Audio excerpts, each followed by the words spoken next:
the news dropped recently about the 2020 schedule. There was a lot of speculation about where the homestands will be and where the teams will play. I found it very surprising that the teams won't necessarily, in terms of travel, stay within their own divisions. You have a team like Toronto that's going to be all over the place this season, including Asia, including Europe, playing a lot against their division, but also traveling outside of it. What surprised you both about the 2020 schedule?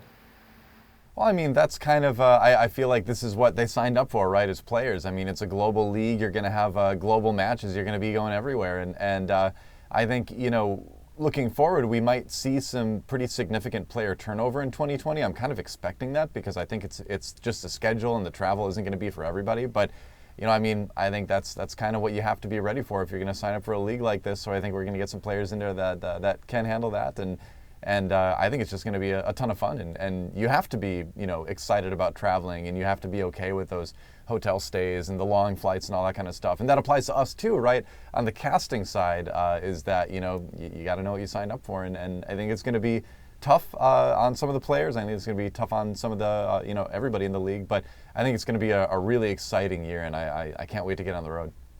Yeah, I think the biggest framework that I have of this and what I've been looking at for geo-relocation is China's LPL for League of Legends. Right. And that is something that a ton of the players were like, you know, suddenly we have, even if it's just like a 6-hour train ride to Chongqing or something from Shanghai, like that's a non-zero amount of time that adds up and ends up being really exhausting.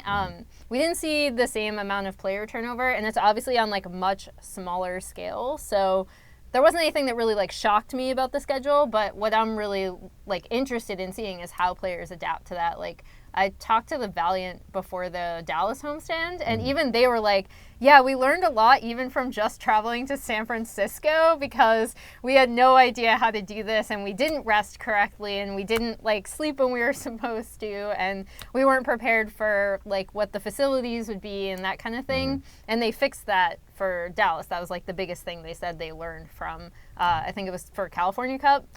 And because I was like, wait, San Francisco, that's like not far at all. But even something as short as that requires like a lot of adjustment. So Yeah. I'm really looking forward to seeing how players adapt. I actually agree that there's going to be a significant amount of player turnover, more so than we've even seen for this year. Well, I think to a certain extent it's on the teams a lot in this situation to, you know, maybe call on some of the knowledge from some of the traditional sports connections that some of these teams have to find ways to structure this travel in a way that is easiest for the players to kind of deal with, right? I mean, to a certain extent, it's on the player to be able to handle that, but it's also on the organization to put the players in the best position to do that. And I think that's where some teams are going to have an advantage over others, is how well they prepare their players for this travel. So it is going to be really interesting to see how that all kind of shakes out.